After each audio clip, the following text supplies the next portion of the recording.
आज के लेक्चर में हम आपको सौर मंडल के ग्रहों के उपनाम के बारे में चर्चा करेंगे। अब देखिए कि ग्रहों का बेस कहां से मिला, ग्रहों का नाम कहां से प्राप्त हुआ।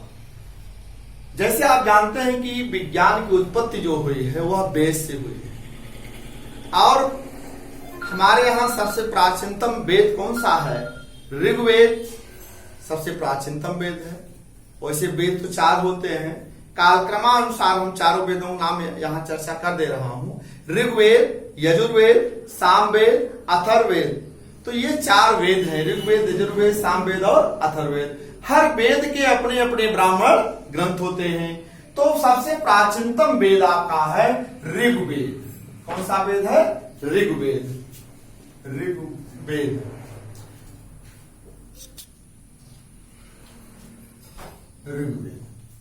ऋग्वेद के 2 ब्राह्मण ग्रंथ हैं, आयत्रेय एवं कौस्तुकी। आयत्रेय एवं कौस्तुकी। कौस्तुकी। तो आयत्रेय ब्राह्मण ग्रंथ में ही सभी ग्रहों का वर्णन मिलता है। सर्वप्रथम ग्रहों की जानकारी हमको कहां से मिलती है? आयत्रेय ब्राह्मण ग्रंथ में मिलती है। इसीलिए आज भी देखिए, अतीत काल में भी, प्राचीन काल में भी भारत विश्व का गुरु था और वर्तमान समय में भी भारत विश्व का गुरु है, माना जाता है।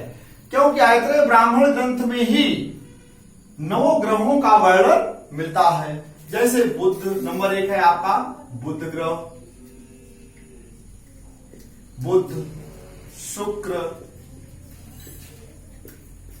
पृथ्वी,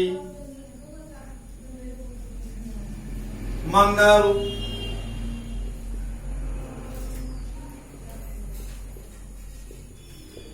बृहस्पति,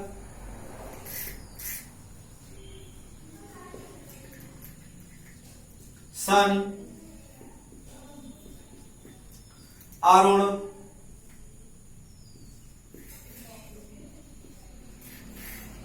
वरुण और बुध, शुक्र, पृथ्वी, मंगल, बृहस्पति, शनि, अरुण, वरुण और यम।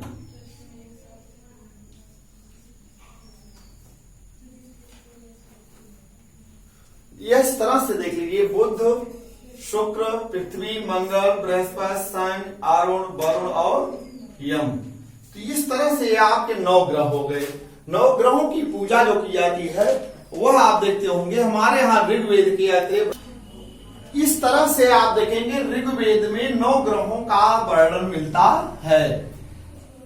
और इसी तरह से आप देखेंगे पूरे विश्व में हमारे यहाँ वेद को अपनी अपनी भाषाओं में इसको अनुवाद करा करके इस ग्रह पर रिसर्च करना शुरू कर दिए।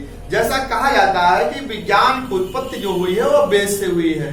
तो हमारी आधारशिला जो हुआ या शोध की जो आधारशिला हुई, जो विज्ञान की उत्पत्ति हुई, जो कि विज्ञान की कसौटी पर हम खरा उतरते हैं, वह आपका है आयत्रेय ब्राह्मण ग्रंथ ऋग्वेद का। ऋग्वेद जो सबसे प्राचीनतम वेद है, इसका एक ब्राह्मण ग्रंथ है आयत्रेय ब्राह्मण ग्रंथ। तो आयत्रेय ब्राह्मण ग्रंथ में ही सर्वप्रथम ग्रहों की जानकारी मिलती है। तो 9 ग्रह हुए, बुध, शुक्र, पृथ्वी, मंगल, बृहस्पति, शनि, अरुण, वरुण और यम। अब इस पर क्या हुआ? ये आयत्रेय ब्राह्मण ग्रंथ में ही 6 ग्रहों के उपनाम हैं। आज भी आप लोग देखते होंगे कि जब शिशु जन्म लेता है तो माता पिता उसके हाव भाव से ही या उसके कलर को, रंग को देख करके ही उसका एक नामकरण रख देते हैं। आगे चल करके जब लड़का विद्यालय जाने लगता है तब उसके नाम में परिवर्तन किया जाता है, नहीं तो उसके हाव भाव, रहन सहन से ही उसका नाम जो है रख दिया जाता है। तो आप देखेंगे अब इसी तरह से हमारे यहाँ ऋग्वेद में 6 ग्रहों के 6 उपनाम है। अर्थात उस समय ऋषि मुनियों ने हमारे यहाँ जब वेद की रचना की तो नवग्रह अपने ब्रह्मांड को उसने अपने ब्रह्मांड से, अपने तेज से, अपने प्रकाश से उन्होंने सभी ग्रहों का आकार देखा कि कौन सा ग्रह किस आकार का है, किस कलर का है, किस रंग का है। तो ऋषि मुनियों की उस समय सपोज कर लिए विज्ञान कितना आगे था कि आज भी उसी जो वेद में लिखा गया है, ग्रहों के उपनाम जो दिए गए हैं, उसी पर रिसर्च हो रहा है, उससे इतर कुछ नहीं हो रहा है। जैसे हमारे यहाँ वेद में लिखा गया है, बुध को क्या कहते हैं? हरा ग्रह कहते हैं। बुध को हरा ग्रह, शुक्र को सफेद ग्रह, सफेद ग्रह, पृथ्वी को नीला ग्रह,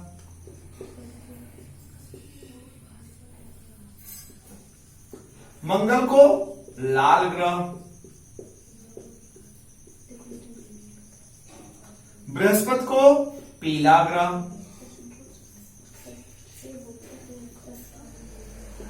शनि को काला ग्रह,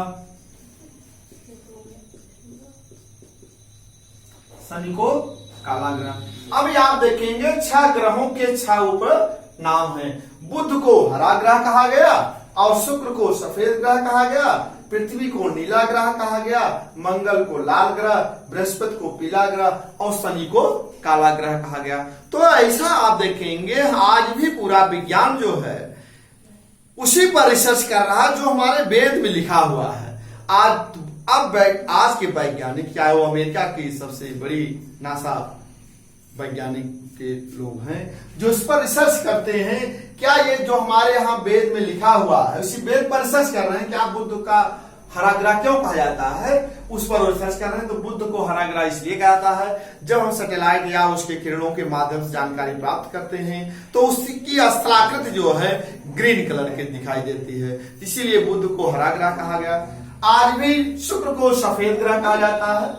शुक्र ग्रह जो है सबसे गर्म ग्रह है, इसे प्रेशर कुकर ग्रह के नाम से भी जाना जाता है। इसे जो है हम शुक्र को सफेद ग्रह के नाम से जानते हैं। आज भी क्यों कहा जाता है? सबसे गर्म ग्रह है, इसे कहा जाता है।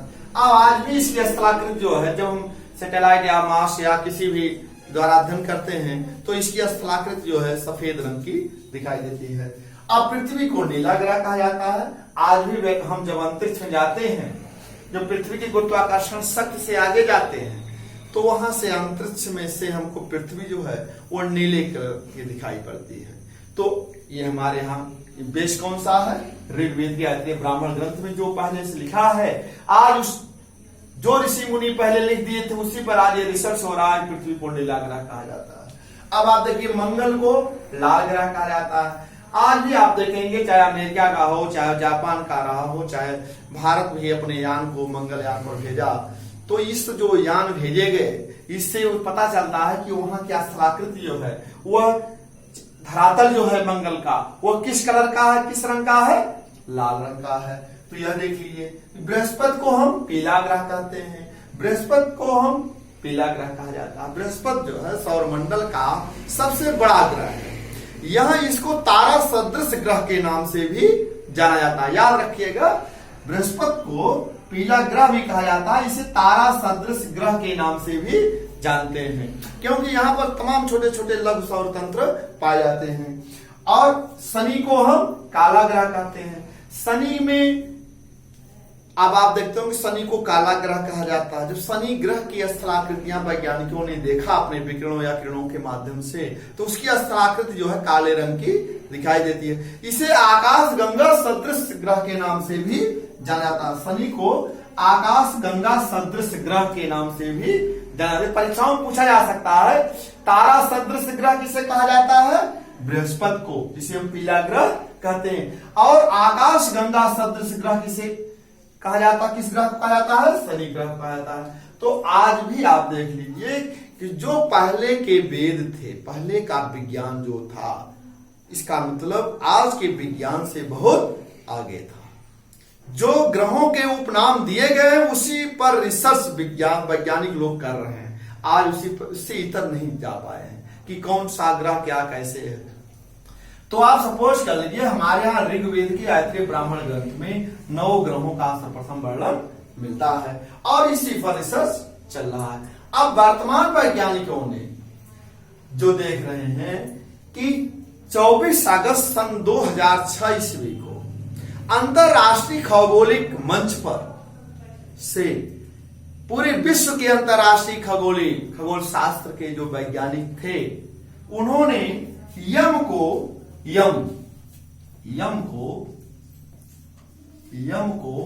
24 अगस्त 2006 ईस्वी को ग्रह की श्रेणी से इसको अलग कर दिया गया। इसे बौने ग्रह की श्रेणी में रखा गया। बौना ग्रह की श्रेणी में रखा गया। तो वर्तमान समय में 24 अगस्त 2006 ईस्वी के बाद से जो है विश्व में कुल 8 ग्रह हैं। कितने ग्रह हैं? कुल 8 ग्रह हो गए। तो पहले 9 ग्रह थे। अब 24 अगस्त 2006 ईस्वी में अंतरराष्ट्रीय खगोलिक मंच ने यम को ग्रह की श्रेणी से अलग कर दिया गया। तो वर्तमान समय में कुल ग्रहों की संख्या 8 है। बुध, शुक्र, पृथ्वी, मंगल, बृहस्पति, सन, अरुण, वरुण, ये 8 ग्रह जो हैं सूर्य से क्रमशः दूरी के अनुसार हैं। तो ग्रहों के अनुसार होता है। अब आप जानते हैं कि सौरमंडल का जनक किसे कहा जाता है? सौरमंडल का जनक अभी आपको हम पिछले लेक्चर में बताए थे कि पृथ्वी की उत्पत्ति के बारे में चर्चा किए हुए थे। तो जो भी आप समझते होंगे कि सौरमंडल का जनक सूर्य को ही कहा जाता है। सूर्य से ही ग्रहों की उत्पत्ति हुई। तो सौरमंडल का जनक किसे कहा जाता है? सूर्य को कहा जाता है। और सूर्य से ही 9 ग्रहों का निर्माण हुआ। और 24 अगस्त 2006 ईस्वी के बाद से कुल ग्रहों की संख्या 8 हो गई। यम को ये परीक्षाओं में पूछा जाता है कि 9वें ग्रह को ग्रह की श्रेणी से कब अलग किया गया था? तो आप बताएंगे 24 अगस्त 2006 ईस्वी से। तो इस तरह से सौरमंडल का जनक किसे कहा जाता है? सूर्य को कहा जाता है। तो सूर्य से क्रमशः दूरी के अनुसार ग्रहों के नाम हो गए बुध, शुक्र, पृथ्वी, मंगल, बृहस्पति, शनि, अरुण और वरुण। अब इसमें आप सपोज कर लीजिए बुध और शुक्र के पास कोई उपग्रह नहीं। बुध और शुक्र ग्रह के पास कोई सैटेलाइट नहीं, कोई उपग्रह नहीं है। और सर्वाधिक उपग्रह जो है किसके पास है? वर्तमान समय में सर्वाधिक उपग्रहों की संख्या शनि के पास है। शनि ग्रह के पास है। कुल ग्रहों की संख्या कितनी है? 83 उपग्रह। शनि ग्रह के पास सर्वाधिक उपग्रह है, 83 उपग्रह है। यह 2019 के आंकड़ा के अनुसार है, क्योंकि इससे घटता बढ़ता रहता है। 2019 के पहले 2009 से लेकर के 2009 ईस्वी में बृहस्पति के पास सर्वाधिक उपग्रह थे। लेकिन 2019 के बाद जो है सर्वाधिक उपग्रहों की संख्या किसके पास हो गई? शनि के पास। इसके बाद किसके पास है? बृहस्पति के पास है। बृहस्पति के पास कितने उपग्रह हैं? 79 उपग्रह हैं। कितने हैं? 79 उपग्रह। ये 2019 के अनुसार बताया जा रहा है। ये इस तरह से आंकड़े इसके बदलते रहते हैं। बुध और शुक्र के पास कोई उपग्रह नहीं है, नो सैटेलाइट। और सभी ग्रहों के पास उपग्रह है, लेकिन सभी ग्रह सूर्य का चक्कर घड़ी के विपरीत दिशा में चक्कर लगाते हैं। पश्चिम से पूरब चक्कर लगाते हैं। लेकिन मात्र 2 ग्रह ऐसे हैं जो सूर्य का चक्कर पूरब से पश्चिम लगाते हैं, अर्थात घड़ी की सही दिशा के अनुकूल में चक्कर लगाते हैं। वह ग्रह 2 कौन से हैं? शुक्र और अरुण। शुक्र और अरुण 2 ग्रह ऐसे हैं जो कि सूर्य का चक्कर जो है पूर्व से पश्चिम लगाते हैं। अब आप देखेंगे यह आंतरिक ग्रह होते हैं और बाह्य ग्रह होते हैं। अब आप जान लीजिए आंतरिक ग्रह कौन कौन से हैं, आप समझ लीजिए। आंतरिक ग्रह, आंतरिक ग्रह, आंतरिक ग्रह को हम पार्थिव ग्रह के नाम से भी जानते हैं। इसे क्या कहते हैं? आंतरिक ग्रह को पार्थिव ग्रह, पार्थिव ग्रह। आंतरिक ग्रह को हम पार्थिव ग्रह के नाम से भी जानते हैं। बुध, शुक्र, पृथ्वी और मंगल, ये 4 आंतरिक उपग्रह हैं। 4 आंतरिक ग्रह हैं, बुध, शुक्र, पृथ्वी और मंगल। इनको हम 4 जो हैं इनको हम पार्थिव ग्रह के नाम से भी जानते हैं, जिसे हम आंतरिक ग्रह के नाम से भी जानते हैं। अब बाह्य ग्रह कौन कौन से हैं? इसके बाद जो भी ग्रह बचे हैं उनको हम बाह्य ग्रह के नाम से भी जानते हैं। अब आंतरिक ग्रह बुध, शुक्र, पृथ्वी और मंगल हो गए। बृहस्पति, शनि, अरुण और वरुण, ये क्या है? आपके बाह्य ग्रह हो गए। बृहस्पति, शुक्र, शनि और अरुण। तो बुध, शुक्र, पृथ्वी, मंगल ये जो है आंतरिक ग्रह हो गए। और इसके बाद जो बचते हैं वह 8 ग्रह आपका जो बचते हैं वह आपका बाह्य ग्रह के नाम से जाने जाते हैं। तो इस तरह से आपके आंतरिक ग्रह हो गए, यह बाह्य ग्रह हो गए। तो इसी तरह से ग्रह से जो उपग्रह का निर्माण होता है, जिस प्रकार से ग्रह सूर्य का चक्कर लगाते हैं, उसी प्रकार से ग्रहों से जो पिंड निकलते हैं वह जो है ग्रह का चक्कर लगाते हैं, जिसे हम उपग्रह कहते हैं, सैटेलाइट कहते हैं। तो यह ग्रह और उपग्रह का हो गया। इस तरह से आप देखेंगे। अब बात चलती है कि आकाश गंगा भी है। आकाश गंगा, सूर्य जो है किसका चक्कर लगाता है? आकाश गंगा का चक्कर लगाता है। सूर्य किसका चक्कर लगाता है? आकाश गंगा का चक्कर लगाता है। अब हमारी आकाश गंगा का क्या नाम है? हमारे सौरमंडल का आकाश गंगा का क्या नाम है? उसे हम किस नाम से जानते हैं? मंदाकिनी आकाश गंगा। हमारा सौरमंडल, सूर्य, सभी ग्रह, चंद्रमा इत्यादि जितने उपग्रह हैं, सौरमंडल एक तारा है, सूर्य एक तारा है। अब इसमें जितने सदृश तारे हैं और जितने ग्रह उपग्रह हैं, ये हमारे किस आकाश गंगा में है? मंदाकिनी आकाश गंगा में। तो सूर्य भी आकाश गंगा का चक्कर लगाता है। तो पृथ्वी हमारी आकाश गंगा का क्या नाम है? मंदाकिनी। ये परीक्षाओं पूछा जाता है कि हमारी आकाश गंगा का नाम बताएं। मंदाकिनी, मंदाकिनी आकाश गंगा। तो हमारा सौरमंडल किस आकाश गंगा में स्थित है? मंदाकिनी आकाश गंगा में स्थित है। सूर्य किसका चक्कर लगाता है? आकाश गंगा का चक्कर लगाता है। ब्रह्मांड में 89 आकाश गंगा है, 89 तारा सदृश मंडल है। अब उसी तारा सदृश मंडल, तारों के समूह को ही आकाश गंगा कहा गया है। तो ये सपोज कर लीजिए जो आकाश गंगा है, हमारा सौरमंडल किस आकाश गंगा में स्थित है? मंदाकिनी आकाश गंगा में स्थित है। तो इस तरह से जो है परीक्षाओं जो प्रश्न पूछे जाते हैं उनको आप जो है इसी क्रम से याद रखेंगे। अब आप देखेंगे ग्रहों के, जैसे हम आपको बता रहे थे, बृहस्पति को तारा सदृश ग्रह कहा जाता है। परीक्षा में एक बार पूछा गया था कि लाल धब्बे पाए जाते हैं किस ग्रह पर? बृहस्पति में पाए जाते हैं। जब तारा सदृश है तो तारा सदृश उसमें लाल धब्बे पाए, तारे जैसे उसमें जिस प्रकार तारे में ऊर्जा निकलती रहती है वैसे इस ग्रह से भी ऊर्जा निकलती रहती है। तो तारा सदृश ग्रह बृहस्पति को कहा गया। इसी को मास्टर ऑफ गॉड के नाम से भी जाना जाता है। बृहस्पति ग्रह को, बृहस्पति को master of God, master of God के नाम से भी जाना जाता है। इसे जो है तारा सदृश ग्रह, या किस ग्रह पर लाल धब्बे पाए जाते हैं?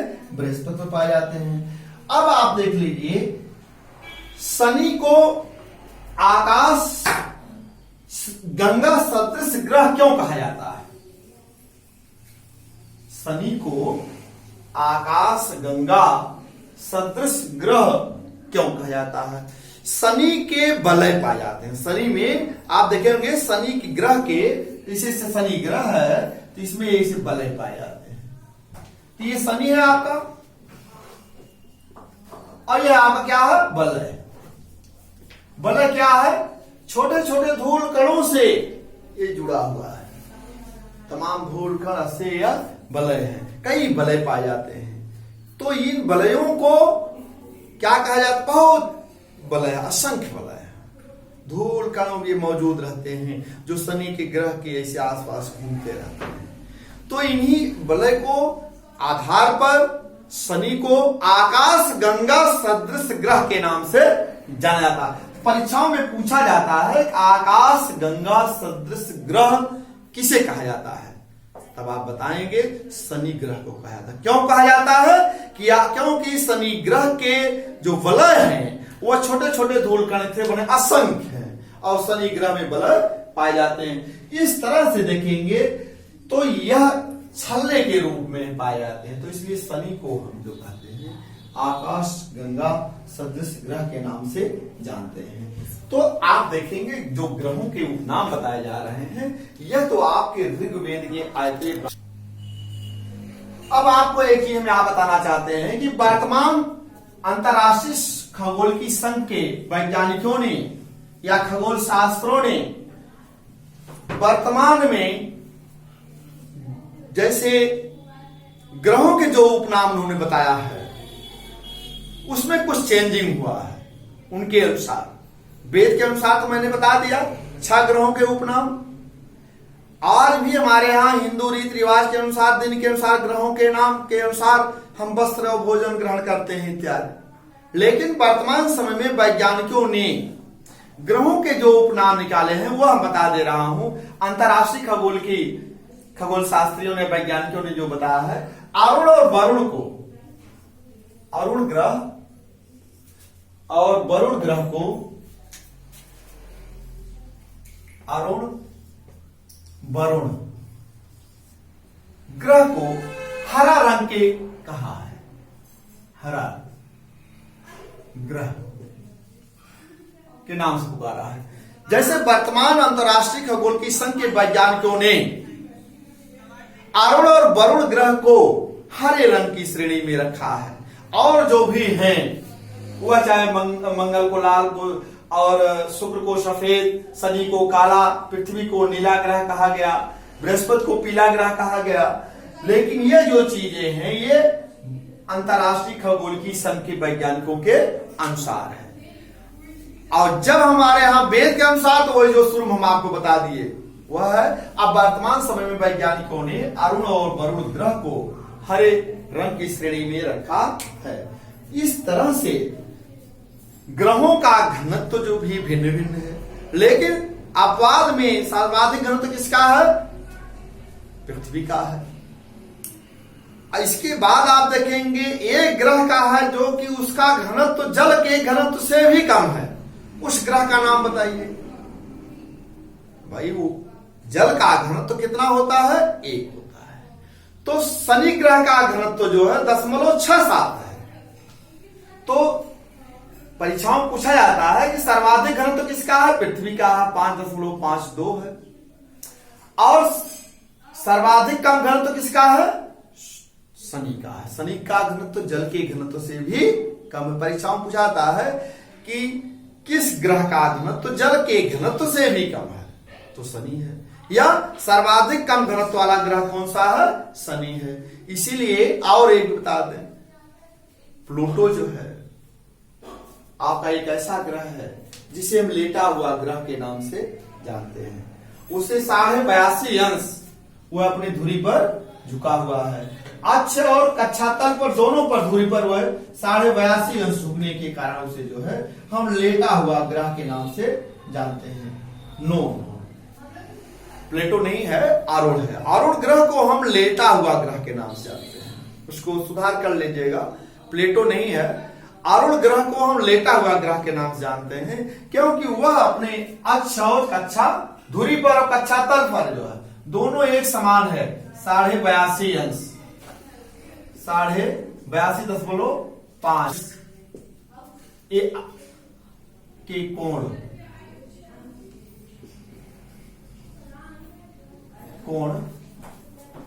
आरूढ़ ग्रह है। क्या आपका आरूढ़ ग्रह है।